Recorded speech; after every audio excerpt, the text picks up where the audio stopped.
When worlds collide. A CEO met a quiet single dad. She wasn't ready for his answer.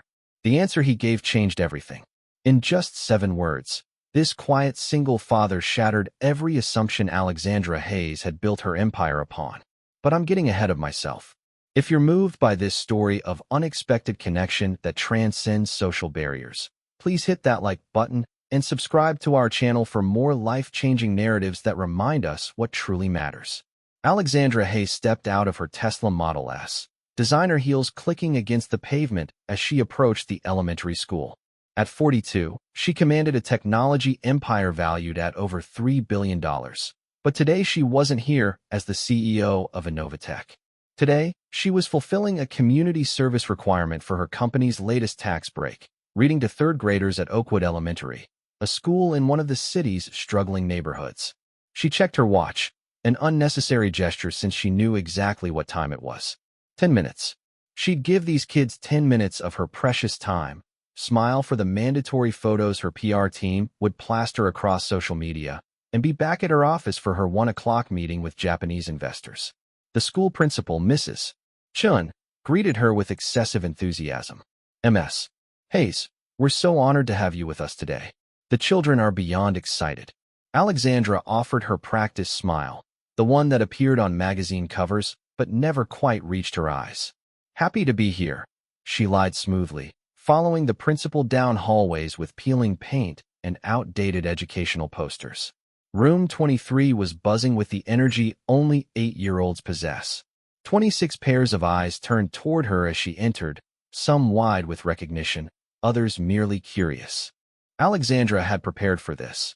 Her assistant had selected an age-appropriate book about a young girl who builds a robot, neatly aligning with Innovatech's brand message of empowering future generations in STEM. Children, this is Ms. Hayes, the very important businesswoman I told you about, Mrs. Chin announced.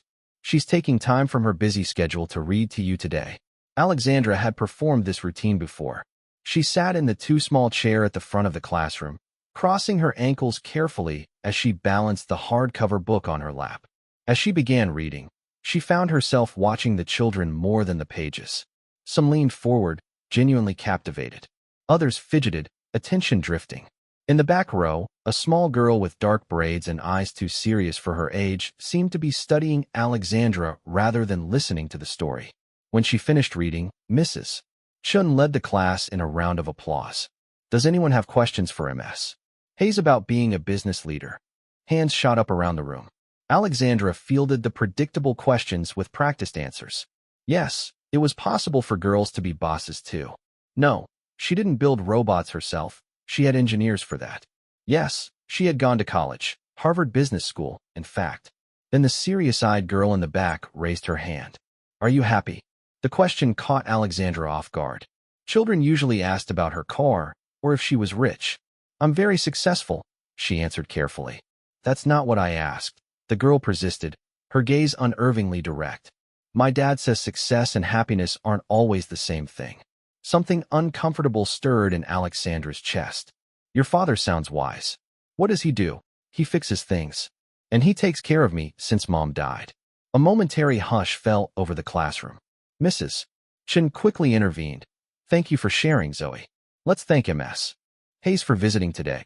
As the children recited a rehearsed thank you, Alexandra found her gaze drawn back to the serious little girl. Zoe. Something about her directness had pierced Alexandra's carefully maintained facade. The visit concluded with the promised photo opportunity. As Alexandra gathered her belongings, preparing to rush back to her waiting car, she felt a tug on her sleeve. Zoe stood beside her, holding a slightly crumpled piece of paper. My dad says when someone shares something with you, you should give something back. You shared a story, so I'm giving you my drawing. Alexandra accepted the paper, a colorful depiction of what appeared to be a woman standing alone atop a mountain of computers. Money? The woman's face bore no smile. Is this me? Alexandra asked softly. Zoe nodded. It's how you look. Tall but lonely. Before Alexandra could respond, a man appeared in the doorway, of average height and build, dressed simply in worn jeans and a faded blue button-down with rolled-up sleeves. He wouldn't have warranted a second glance on the street. but there was something in his calm presence that made Alexandra take notice. "Daddy." Zoe ran to him, and he scooped her up with practiced ease, his eyes crinkling as he smiled at his daughter. "Hey, sunshine. Had a good day?" He set her down gently and noticed Alexandra. "You must be the guest reader." Zoe was excited about it all week. "Alexandra Hayes," she said, automatically extending her hand. She rarely introduced herself anymore. Most people already knew who she was. "Ethan Miller," he replied, his handshake firm but brief. His eyes held none of the usual responses she encountered. No awe, no intimidation, no calculation of what she might be worth to him. He simply looked at her as one human acknowledging another. "Your daughter asked me a very insightful question today," Alexandra said. Ethan smiled with genuine pride. "She tends to do that, sometimes more than people are comfortable with." She asked if I was happy. Alexandra wasn't sure why she was sharing this with a stranger. Something shifted in Ethan's expression, a flicker of understanding. "And were you able to answer her?" I deflected. "Professional habit, I suppose." He nodded, not judging, simply acknowledging. Kids have a way of cutting through the noise. Mrs. Chin appeared, clearly starstruck by Alexandra's lingering presence. "Ms. Hayes, can we offer you a tour of the rest of the school? We've made some improvements to our computer lab with last year's community grant." "Actually," Alexandra interrupted, surprising herself, "I was wondering if Mr. Miller might show me where I could get a decent cup of coffee around here. I have some follow-up questions about the school's reading program." The lie came easily, though its purpose confused even her. If Ethan was surprised by her request, he hit it well. "There's a place around the corner. Nothing fancy, but the coffee's honest." Honest coffee. What an odd way to describe it, Alexandra thought. 20 minutes later, they sat at a chipped formica table in a neighborhood cafe that would give Alexandra's regular barista heart palpitations. No elaborate espresso machines or artisanal beans here, just straightforward coffee in thick white mugs. Zoe had gone to the counter to select a cookie, leaving the adults in a moment of awkward silence. "Your daughter is remarkable," Alexandra finally said. "She is," Ethan agreed, no false modesty in his tone. "Though I can't take much credit. She came into the world that way." She mentioned her mother. Alexandra let the sentence hang. "Cancer. 3 years ago." His words were simple, factual, yet carried the weight of profound loss. "I'm sorry." The response felt inadequate. Ethan nodded his acknowledgement. Every day is a choice after something like that. You either collapse or you keep going. And you chose to keep going. For Zoe, yes. And eventually for myself, too. Alexandra stirred her coffee needlessly. "What did you mean by honest coffee?" Ethan smiled slightly. "Just what it is. No pretension, no fancy names or elaborate process. It doesn't promise to change your life or define your identity. It's just coffee." Something about his perspective intrigued her. Alexandra was surrounded by people constantly selling something, ideas, products, themselves. Ethan seemed to exist outside that economy of impression management. "Zoe mentioned you fix things. What exactly do you do?" Alexandra asked. "I'm a restoration specialist. Mostly antique furniture, some architectural elements. I bring old things back to life." "That sounds satisfying." "It is. There's something profound about working with your hands, seeing tangible results. Knowing that something that might have been discarded still has value and purpose." He watched her carefully. "I imagine your work is quite different." Alexandra laughed softly. "You could say that. I spend most days in meetings discussing theoretical market projections and strategic acquisitions. Nothing tangible about it. And yet you've built something significant. A house of cards, some days," she admitted, surprising herself with her candor. "We're always one quarterly report away from disaster, one innovation away from irrelevance." "Sounds exhausting." "It is." Alexandra met his gaze directly. "And to answer your daughter's question properly, no, I'm not sure I am happy. Successful by most metrics, but happiness." She trailed off, uncomfortable with her own vulnerability. Ethan didn't rush to fill the silence or offer platitudes. He simply nodded, accepting her truth. Zoe returned with a chocolate chip cookie the size of her face, breaking the tension. "Dad, can Ms. Hayes come see your workshop sometime? She might like the chair you're fixing. It's got gold on it." Alexandra expected Ethan to politely deflect, but instead he said, "If Ms. Hayes ever has time in her busy schedule, she'd be welcome." Later, Sitting in her sleek corner office overlooking the city skyline, Alexandra found herself unable to focus on the quarterly projections her CFO had sent over. Instead, her mind kept returning to the small, cluttered coffee shop and the man who spoke of honest coffee and bringing old things back to life. She pulled out Zoe's drawing from her designer handbag, studying the lonely figure atop the mountain of accomplishments. Against all rational judgment, Alexandra found herself reaching for her phone. Her assistant answered immediately. "Cancel my dinner with the board tonight. Something's come up," she said. Then, after a pause, "and find me an address for an Ethan Miller, restoration specialist." 3 hours later, Alexandra stood outside a converted warehouse in an industrial part of town that her driver had been hesitant to enter.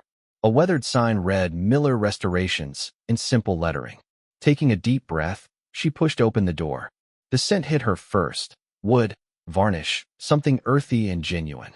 The space was cavernous, yet somehow intimate, with pools of warm light illuminating various workstations.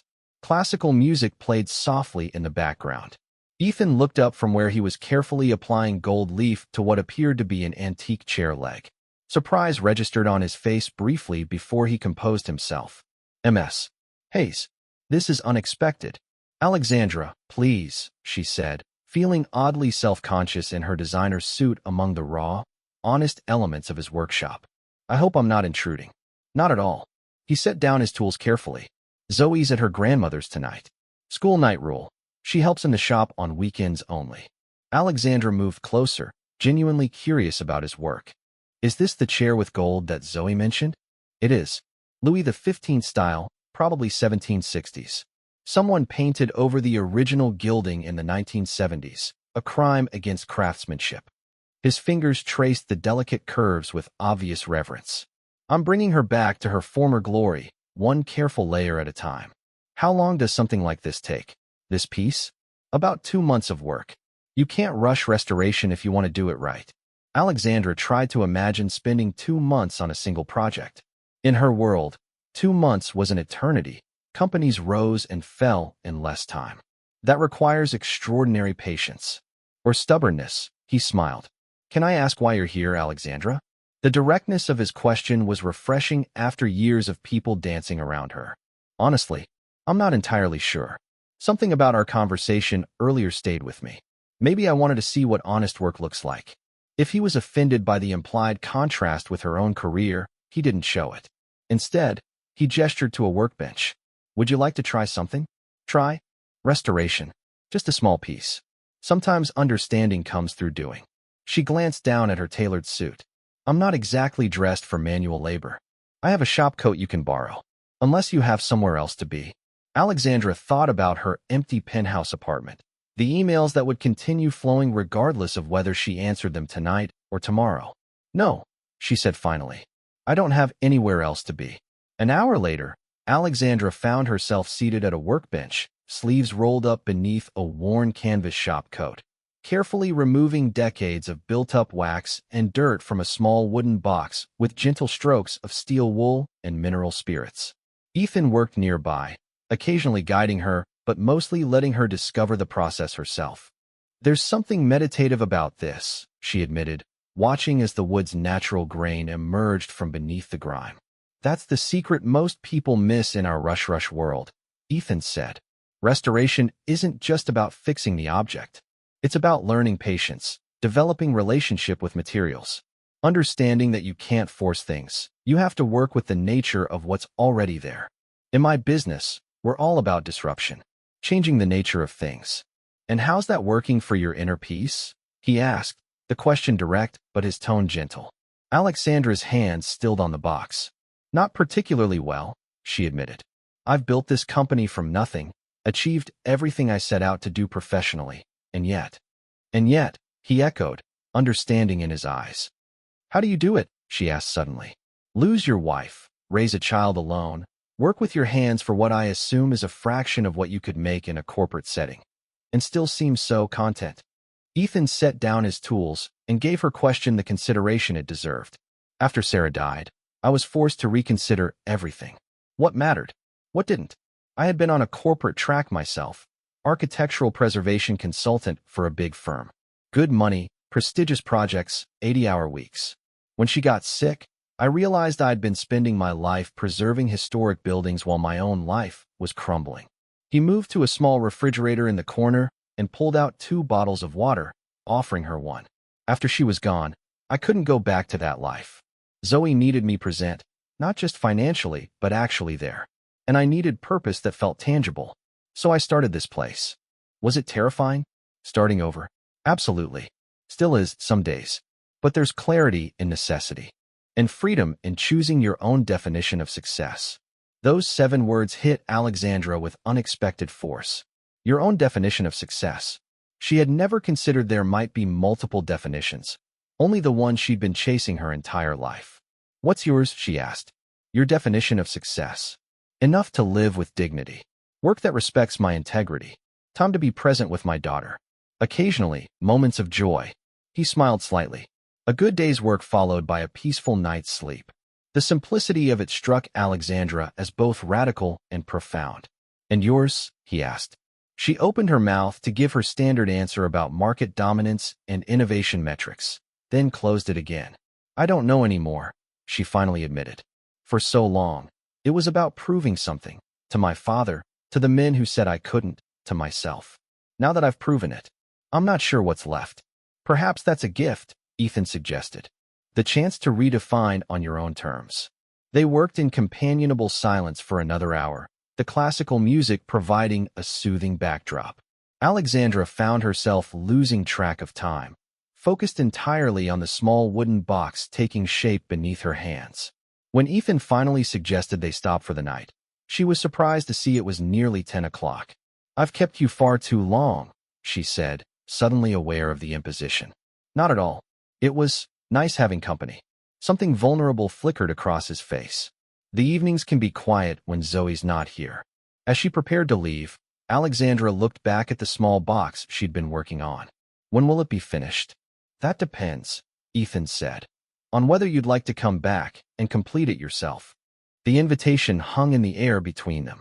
I'd like that, she said finally. If you're sure I'm not intruding. You're welcome here, Alexandra. No agenda, no expectations. Those words, no agenda, no expectations, nearly undid her. In her world, everyone wanted something from her. Access, funding, approval, attention. The simplicity of Ethan's offer was its own kind of revolution. As her driver pulled away from the warehouse, Alexandra found herself looking back at the unassuming building housing Miller Restorations. Something had shifted inside her, a small but significant crack in the foundation of certainties she'd built her life upon. Over the next several weeks, Alexandra found herself drawn back to the workshop, sometimes for an hour, sometimes for an entire evening. She completed the small wooden box and moved on to other projects, learning the patience of restoration work. Ethan was a careful teacher, respectful of her intelligence but honest about her novice status. There was no flattery, no special treatment for her position or wealth. It was refreshingly equalizing. Sometimes Zoe joined them, her small hands surprisingly skilled for her age.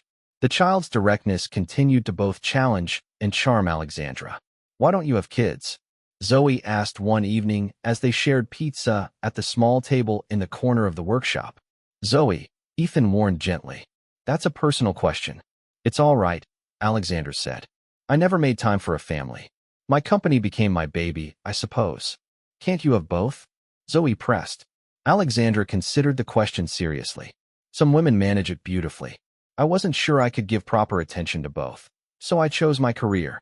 Do you regret it? The question came not from Zoe but from Ethan, his voice quiet. Alexandra met his gaze across the table. I'm beginning to wonder, she admitted. As spring turned to summer, Alexandra found herself rearranging her schedule to create more time at Miller Restorations. Her executive team noticed the change. Meetings rescheduled, fewer weekend emails, a new reluctance to attend the networking events that had once dominated her social calendar. Is everything all right, Alexandra? Her COO, Marcus, asked after she declined yet another industry gala. The board is starting to whisper. Let them whisper, she replied. After 15 years of 70-hour weeks, I'm taking some personal time. The truth was more complicated.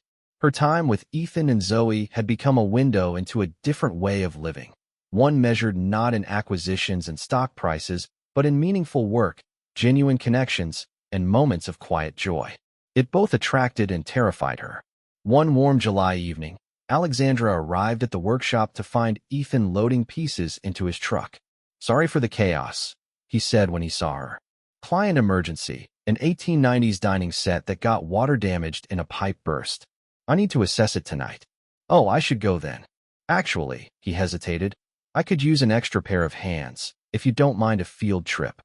The client's home was in an historic neighborhood across town, one of those grand old houses that had weathered a century of changing fortunes. The owners, an elderly couple, were clearly distraught over their damaged dining set. Alexandra watched as Ethan spoke with them, his manner gentle but confident. He didn't promise miracles, but he offered hope and a clear plan of action. As they worked together to carefully transport the pieces to his truck, she found herself admiring not just his craftsmanship, but his humanity, the way he treated these people and their treasured possessions with such care. Later, as they drove back to his workshop in comfortable silence, Ethan said, "Thank you for coming along. It helps to have someone to talk things through with." "Is that what I am? Someone to talk to?" Alexandra surprised herself with the question. Ethan glanced at her briefly before returning his eyes to the road. "You've become more than that, Alexandra. You must know that." The air between them charged with unspoken possibilities. Alexandra had dated occasionally over the years, carefully selected men who understood her limited availability and prioritization of work. But this feeling was different, both simpler and more profound. "What happens if I want more than friendship, but I don't know how to balance it with my life?" she asked, her voice uncharacteristically uncertain. "Then we figure it out together," he answered simply. "There's no rulebook that says successful CEOs can't also have personal happiness." "My board might disagree," she said with a wry smile. "With all respect to your board, they don't get a vote in your heart." Back at her penthouse that night, Alexandra stood at the floor-to-ceiling windows, looking out at the city lights. In one hand, she held the now-completed wooden box she'd restored under Ethan's guidance. Inside it, she'd placed Zoe's drawing, the lonely figure atop the mountain, a reminder of where she'd started this journey. Her phone buzzed with a text from her CFO, something about a potential acquisition target showing weakness. 3 months ago, she would have immediately pivoted to predator mode, calling an emergency strategy session regardless of the hour. Now, she simply set the phone aside. The quarterly board meeting the following week proved to be a turning point. Alexandra walked in with a clarity she hadn't felt in years.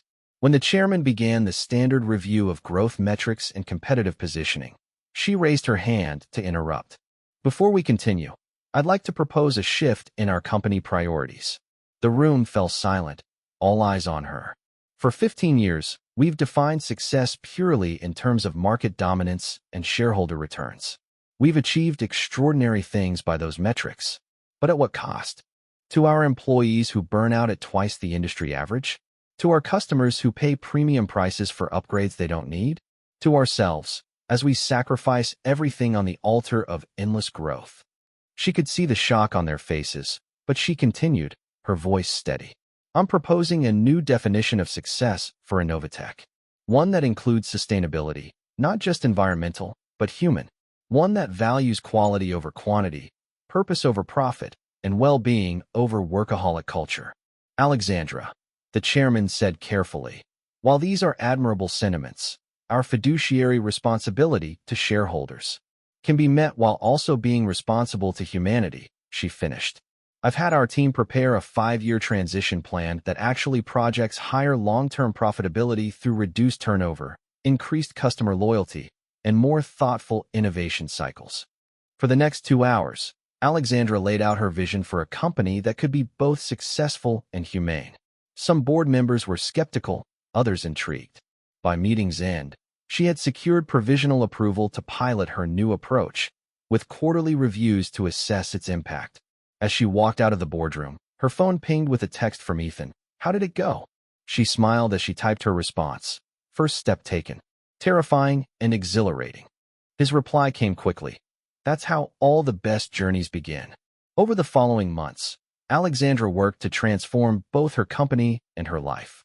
It wasn't easy, cultural change never is, but she found a determination she hadn't known she possessed. Innovatech introduced flexible work schedules, eliminated middle-of-the-night email expectations, and refocused product development on meaningful innovation rather than planned obsolescence. Her relationship with Ethan and Zoe deepened gradually. Weekend restoration projects expanded to include hiking trips, community events, and quiet evenings playing board games. Alexandra discovered parts of herself long buried beneath professional ambition: a love of bad jokes, a talent for storytelling, a capacity for simply being present that she'd forgotten she possessed. One crisp autumn afternoon, as Alexandra sat on a park bench watching Ethan help Zoe fly a kite, her phone rang with the chairman's number. "The quarterly numbers are in," he said without preamble. "Employee retention is up 22%. Customer satisfaction metrics have increased across all product lines. And while profit margins on new sales are slightly lower as projected, our overall financial position has strengthened due to reduced recruitment costs and increased customer loyalty." "So the experiment continues?" Alexandra asked, watching the kite dip and soar against the blue sky. "The board has voted to fully adopt your strategic vision," he confirmed.